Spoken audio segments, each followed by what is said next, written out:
சின்ன வயசில் எனக்கு வந்து ஸ்கூல்லேருந்து வரப்போ ரொம்ப பசி எடுக்கும். அதனால எங்கள் அம்மா எனக்கு எப்போவுமே இந்த முட்டை சாதம் தான் செஞ்சு வைப்பாங்க. டேஸ்ட் அல்டிமேட்டாக இருக்கும். நீங்களும் ஒன்ஸ் ட்ரை பண்ணி பாருங்கள்.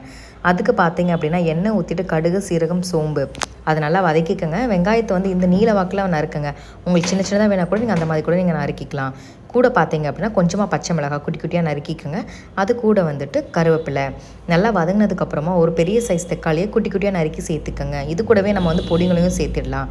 கொஞ்சமாக மஞ்சத்தூள், கொஞ்சமாக வந்துட்டு கரம் மசாலா, 1/4 டீஸ்பூன் சீரகத்தூள், 1 டேபிள் ஸ்பூன் மல்லித்தூள், 1 டேபிள் ஸ்பூன் காரத்துக்கு மிளகாய்த்தூள் சேர்த்துக்கங்க. அதுக்கப்புறம் என்னென்னா நல்லா பச்சை வாசனை போனதுக்கப்புறம் முட்டை எடுத்துக்கோங்க. நான் இன்றைக்கி வந்துட்டு 1 கப் ரைஸுக்கு 3 எக்கு உடச்சி ஊற்றிருக்கேன். ரொம்பவுமே கிண்டினீங்கன்னா பொடி மாஸ் டைப்பில் வந்துடும். ஸோ ரொம்ப கிண்ட வேண்டாம். கொஞ்சம் குண்டு குண்டாக இருந்தால் தான் சாப்பிட்றதுக்குமே நல்லா இருக்கும்.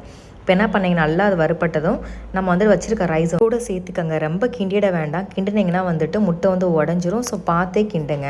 அது கூட வந்து மிளகுத்தூள் மட்டும் மேலே தூவிட்டு கொஞ்சமாக வந்து மல்லித்தூள் தூவுங்க. அவ்வளோவே தான். டேஸ்டியான முட்டை சாதம் வந்து ரெடி ஆகிடுச்சு. சப்ஸ்கிரைப் பண்ணாதவங்க சப்ஸ்கிரைப் பண்ணுங்கள்.